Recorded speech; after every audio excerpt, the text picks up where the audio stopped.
Good morning, class 6 students. I am Meenakshi Joshi from Gurukul Academy, Bambora. In previous class, we learn about carnivorous, omnivorous, herbivorous, parasites, spirophytes, all this type of organism or this type of animals. Now today I am teaching you the remaining part of lesson 1. So first of all we take the review of previous class. Filling the blanks. Animals that eat the flesh of other animal are called carnivorous.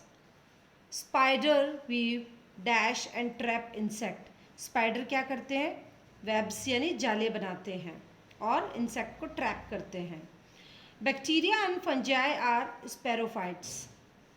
Dash helps to keep the environment clean. Scavengers. Dash is an example of scavengers. क्या होता है example? Crow. Okay, जो हमने last class में पढ़ा है उसका हमने रिव्यू कर लिया है. Now today we are starting from food chain. Food chain क्या होती है ना? भोजन श्रृंखला, इसको बोलते हैं भोजन श्रृंखला. Living organism depend on one another for food. जो जीवित ऑर्गेनिज्म होते हैं, जीवित प्राणी होते हैं, वो एक दूसरे के ऊपर खाने के लिए डिपेंड होते हैं, निर्भर होते हैं. और food chain shows is this dependence of organism in a natural environment. Natural environment मतलब एक प्राकृतिक वातावरण के अंदर ये फूड चेन दिखाती है. क्या दिखाती है? कि किस तरह से एक प्राणी या एक ऑर्गेनिज्म दूसरे के ऊपर डिपेंड होता है और एक दूसरे के ऊपर डिपेंड होना ही एक फूड चेन कहलाता है ना. जैसे कि एक एनिमल किसी दूसरे पर डिपेंड हुआ, दूसरा किसी तीसरे पर, तीसरा चौथे पर. इस तरीके से होता क्या है कि पहले ने, अभी मैं आपको एग्जांपल से समझाती हूँ. It tells us who Yeats हुम. फूड चेन क्या बताती है हमको कि किसने किसको खाया, है ना, कौन किसको खा रहा है, किस तरह से ये फूड चेन चल रही है, खाने भोजन की श्रृंखला किस तरह से चल रही है. For example, grass is eaten by the deer. सबसे पहले घास थी, उसको किसने खाया? डियर यानी हिरन ने खाया. And the deer is eaten by the lion. और फिर डियर को किसने खाया? लैन ने. तो सबसे पहली क्या चीज़ आ गई यहाँ पर? ग्रास. फिर उसके बाद आ गया डियर और उसके बाद आ गया lion. Second, grass is eaten by the grasshopper. सबसे पहले ग्रास को किसने खाया? एक ग्रास हॉपर ने खाया. The grasshopper by the lizard. Then the grasshopper को किसने खाया? लिजार्ड ने. Then the lizard by the eagle. फिर लिजार्ड को किसने खाया? ईगल ने. And the eagle by the fox. और ईगल को किसने खाया? फॉक्स ने. इट मीन्स सबसे पहले खाने के लिए क्या चीज़ थी? ग्रास. जो ग्रास को खाया, जैसे ये देखिए यहाँ पर डायग्राम में ग्रास थी. ग्रास को किसने खाया? ग्रास हॉपर ने. ग्रास हॉपर को लिजार्ड, लिजार्ड ईगल, ईगल को किसने? फॉक्स ने खाया. इट मीन्स ये कहलाती है फूड चेन. क्या कहलाती है? Food chain.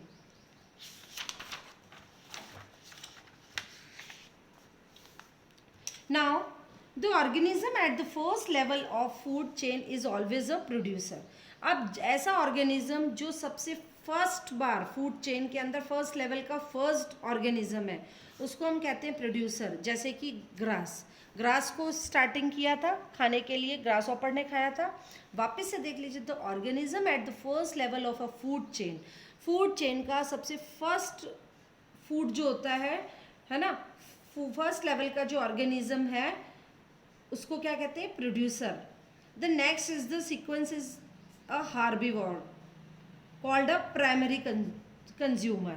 अब उसके बाद जो आया है सीक्वेंस में वो है एक हार्बीवोरस और उसको कहेंगे हम प्राइमरी कंज्यूमर. यानी first is producer, second is primary consumer, फिर प्राइमरी कंज्यूमर के बाद में जो आता है उसको कौन फॉलो करता है? उसके बाद जो आता है उसको कहते हैं, वो है कार्निवोरस, और उसको हम कहेंगे secondary consumer such as lizard. And third, and फिर आएगा टेरिटरी कंज्यूमर. ओके, तो so first is producer, then primary consumer, then secondary consumer, then tertiary consumer. इस तरह से फूड चेन चलती है. Many food chain exist in a natural environment. अब जो फूड चेन है वो अधिकतर कहाँ चलती है? प्राकृतिक वातावरण में. An organism may be a part of more than one food chain. एक ऑर्गेनिज्म है वो कई फूड चेन का पार्ट भी हो सकता है.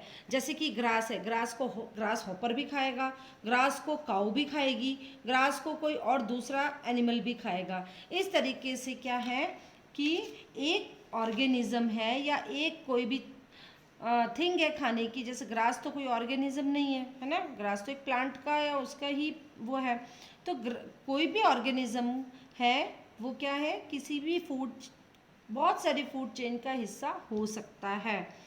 This create an interconnection between different food chain. इस तरीके से क्या होता है, ये क्या करता है, बहुत सारी फूड चेन को एक साथ कनेक्ट करते हैं. समझ में आया कि जैसे कि एक ऑर्गेनिज्म है वो इस एक फूड चेन का भी पार्ट है, फिर दूसरी फूड चेन का भी पार्ट है, तीसरी का भी है. तो इस तरह से क्या होता है, एक फूड चेन्स जो हैं वो आपस में इंटरकनेक्ट हो जाती हैं. A network of such interconnected food chain is called a food web. और इस तरह से जो फूड चेन्स का नेटवर्क है जो एक दूसरे से इंटरकनेक्ट हो रहा है उसको हम कहते हैं फूड वेब. क्या कहते हैं? Food web. Now food and people. People eat a variety of food depending on. अब जो लोग बाग हैं वो अलग अलग तरह का खाना खाते हैं. वो किस तरह से किस पे डिपेंड होता है? First is availability of food, कि भोजन कैसा अवेलेबल है या नहीं है, किस तरह का खाना वहाँ मिल रहा है. Food grown in the region, उस क्षेत्र में खाना किस तरह का उग रहा है, वो खाना जो हम खाना चाहते हैं वो वहाँ उग रहा है या नहीं. कल्चर एंड ट्रेडिशन, वहाँ का कैसा वातावरण है, किस तरह की वहाँ की सभ्यता है, किस तरह की संस्कृति है ना. लाइक्स एंड डिसलाइक, वहाँ के लोग क्या पसंद करते हैं, क्या पसंद नहीं करते. इन चारों चीज़ों पे व्यक्ति के खाने की वैरायटी डिपेंड होती है. First, food consumed by most people in region is called the staple food. अब जो अधिकतर लोग, जैसे किसी एक एरिया में, एक क्षेत्र में अधिकतर लोग जिस तरह के खाने को पसंद करते हैं उसको कहते हैं स्टेपल फूड. क्या कहते हैं? Staple food. समझ में आया?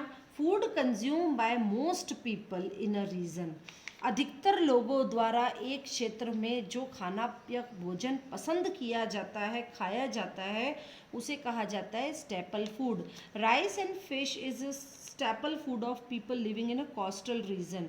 अब राइस है ना, चावल और फिश मछली, ये स्टेपल फूड है. ये अधिकतर जो किनारों पे के क्षेत्र में रहते हैं, जहाँ समुद्र होते हैं, समुद्र के किनारों के क्षेत्रों में जो लोग रहते हैं वो लोग पसंद करते हैं. Wheat and milk products are popular in north India. गेहूँ है, दूध से बने हुए प्रोडक्ट हैं, ये कहाँ पसंद किए जाते हैं? नॉर्थ इंडिया में, है ना.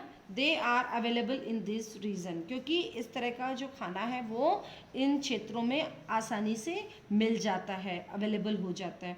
Food habit of people in different region of India is given in the table below. नीचे एक टेबल दे रखी है, उसमें लोगों द्वारा किस तरह का खाना कौन से क्षेत्रों में पसंद किया जाता है उसकी टेबल नीचे दे रखी है, मैं आपको बताती हूँ. स्टेट गुजरात. अब गुजरात में चपाती, राइस, पल्सेस, थेपला, ढोकला, ये वहाँ का ट्रेडिशन है और इस तरह का खाना वहाँ खाया जाता है. पंजाब, चपाती, बटर, घी, मीट, मक्की की रोटी, सरसों का साग. इन Rajasthan, bajra, dalia, pulses, dal baati, churma. In Tamil Nadu, idli, dosa, sambar, vada, banana. Jammu and Kashmir, rice, meat, vegetable और कहवा. ये सब चीज़ें वहाँ पसंद करी जाती है. तो आपको इस टाइप का भी कोई क्वेश्चन पूछ सकते हैं कि जैसे आपको फूड आइटम बता दिया और ये कहाँ का फूड आइटम है, इस तरह से भी आपसे पूछा जा सकता है. Many people are not able to provide food for their family. अब कई लोग ऐसे होते हैं जो अपने परिवार को खाना भी नहीं दे सकते हैं. दिस इज़ ड्यू टू, अब किस वजह से नहीं दे सकते हैं उसके पीछे कारण क्या क्या है. एक तो अनएम्प्लॉयमेंट, बेरोजगार है, लोगों के पास कोई काम धंधा नहीं है. पॉवर्टी, बहुत ज़्यादा गरीबी है, पॉवर्टी मतलब गरीबी.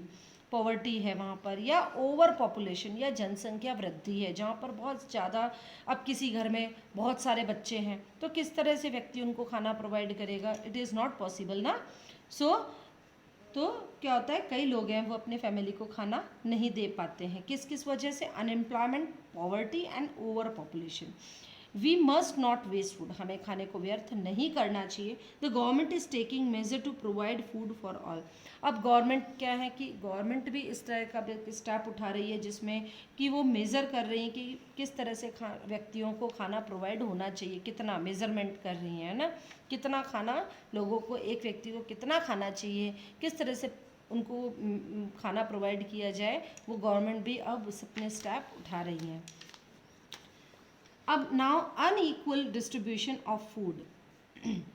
We have studied about food, हमने भोजन के बारे में पढ़ाई करी, इट्स इंग्रेडिएंट्स एंड सोर्सेज, उसकी क्या क्या सामग्री है, वो कहाँ से भोजन आता है ना, इन सब चीज़ों के बारे में हमने अभी पढ़ा है। We also learn that how plants are directly और indirectly the ultimate source of food for all living beings. हमने ये भी पढ़ा है कि किस तरीके से प्लांट्स हैं वो डायरेक्टली और इनडायरेक्टली दोनों ही तरीके से, है ना, जो लिविंग ऑर्गेनिज्म है, लिविंग बींग्स हैं, वो किस तरह से उनके ऊपर डिपेंड हैं, है ना, सोर्स ऑफ फूड है, किस तरह से प्लांट से हम जुड़े हुए हैं अपने खाने के लिए, डायरेक्टली हो या इनडायरेक्टली हो। But do you know that there are many people who do not get enough food. लेकिन क्या आपको पता है कि कितने ही लोग ऐसे हैं जिनको पर्याप्त भोजन नहीं मिल पाता है। This is due to unequal distribution of food. वो ऐसा है क्योंकि जो खाने को डिस्ट्रीब्यूट किया गया है, यानी कि बांटा गया है, वो अनइक्वल है, असमानता रूप से है। Some peoples are getting excess food, कुछ लोग ऐसे हैं जिनको बहुत ज़्यादा खाना मिल रहा है, and suffering from the problem of over eating and obesity. जिनको ज़्यादा खाना मिल रहा है वो किस चीज़ से सफ़र कर रहे हैं, किस तरह की प्रॉब्लम्स उनके सामने आ रही है, ओवर ईटिंग और ओबेसिटी, मोटापा या फिर ओवर ईटिंग, बदहजमी हो रही है जिनको। While in some other parts of the world people are suffering from hunger. और इसी तरीके से हम कई भागों में देखा जाए, कई पार्ट्स हैं संसार के, कई भाग ऐसे हैं जहाँ पर लोग भूखमरी से मर रहे हैं, and this is due to malnutrition, जो कहते हैं ना कुपोषण। तो कई जगह है जो भूखमरी और कुपोषण से ग्रसित हैं। So we should not waste food, इसलिए हमें खाने को वेस्ट, बर्बाद नहीं करना चाहिए। There is a need of find way, हमें एक ऐसा रास्ता निकालना चाहिए by which more food can be produce, कि जिससे और ज़्यादा खाना बनाया जा सके, and this food can be made easily available to each person on the earth, खाना बनाया जा सके। और हमें क्या करना चाहिए कि जिसकी वजह से सभी व्यक्तियों को पृथ्वी पर खाना इजीली मिल पाए, है ना। अब हमारा हो गया ये चैप्टर कंप्लीट। समरी, आपको herbivorous, carnivorous, omnivorous, decomposer, parasites, क्या क्या चीज़ें हैं मैंने आपको बताई है ना। अब हम करेंगे यहाँ क्वेश्चन आंसर।